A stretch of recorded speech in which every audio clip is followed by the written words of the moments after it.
Dave with Fight Bros. I got to catch up with Mike Sark, owner and CEO of Nightmare Promotions. They're here setting up for the event tomorrow. Mike, I know it's a big event. We're the sophomore outing here.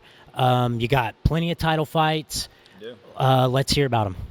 Man, tomorrow we have a stacked card. I joked and said we should have called it the Night of Champions. We have Max Metzgard returning to defend the 155 championship, and I believe he's going to have his hands full. He's got Keston McLean, and both are two studs, and I look forward to have, fireworks in that match. I know there's a couple more on there. I believe Ryan Webb, hometown boys, coming in to fight for a championship. Yes, there's a story about Ryan Webb. He's got a huge boxing background. I think he's got like 120 amateur boxing matches.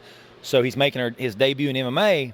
But the problem was with him having such a good win record in boxing, most of the guys that should be fighting him, like the 2-0 guys, the 1-on-1 guys, they couldn't hardly get no one to fight him. And so we had to reach out, and boy, did we reach out. We found a guy, and Jarrett Gonzalez, I think is how you say his name, 6-2.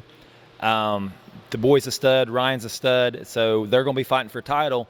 And the reason they're fighting for a title is because Jarrett has already earned his title shot, and Ryan was having such a hard time to finding people to fight him. I thought, what makes sense, let's bring the hometown boy in.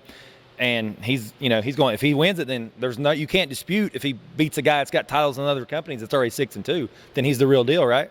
Absolutely. I couldn't agree more. Let's talk about the pro bout. What do we got going on with that? Man, we got two heavyweights. We got, let's see here, Matt Comier, I think that's his name, and then Flash Bradley. Flash came in from Florida. Two athletic studs be going at it. So, that's one of them fights that say don't blink. Right, yeah, you had some great fights on the last one, plenty of KOs, so we're looking forward to seeing that. Hopefully we'll add another one to the highlight. I got something to address real quick. Chris Brown was supposed to be a pro heavyweight on the card. Local boy, great fighter, tough dude. His opponent backed out the last minute, shoulder injury. Chris had some different words that he thought, I'll let him explain that maybe tomorrow.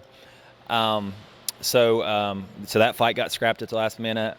Obviously, everybody knows the Chad and Chili fight got scrapped, but we still got a great show, great fighters. And then we got the middleweight title. And I actually think this is the fight. I think this might be the fight of the night.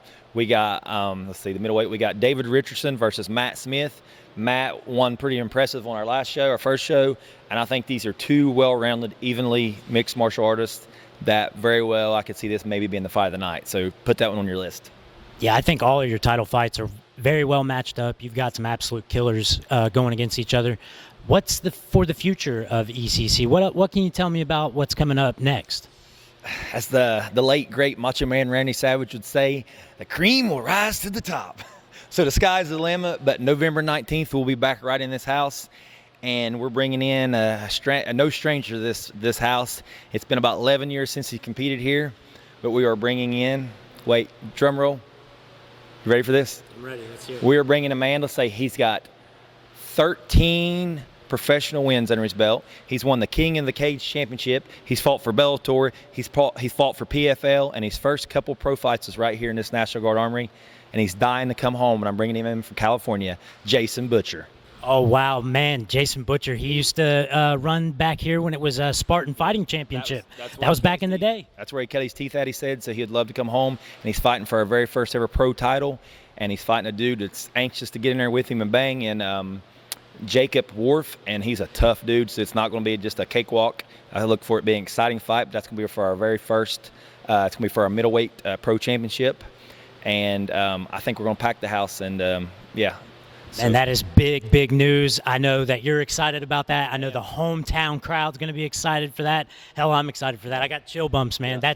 That's a big deal, bringing him back home. He was exciting back then. I know he's going to be exciting for you this time. He's still in his prime. I think he's like 36. He's, shredded, athletic, out there training in California with some killers. He said he's in the best shape of his life, and he's looking to add another title. Well, he said, why not make another title back home where he began?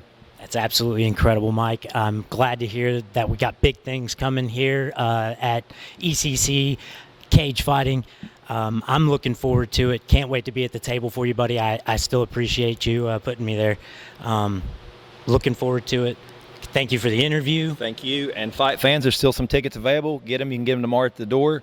Doors open at 6. Show starts at 7. come and hang out in the VIP room and meet the ring girls and look at the beautiful belts. We'll see you all tomorrow at 7. There you go, guys. Mike Sark, ladies and gentlemen.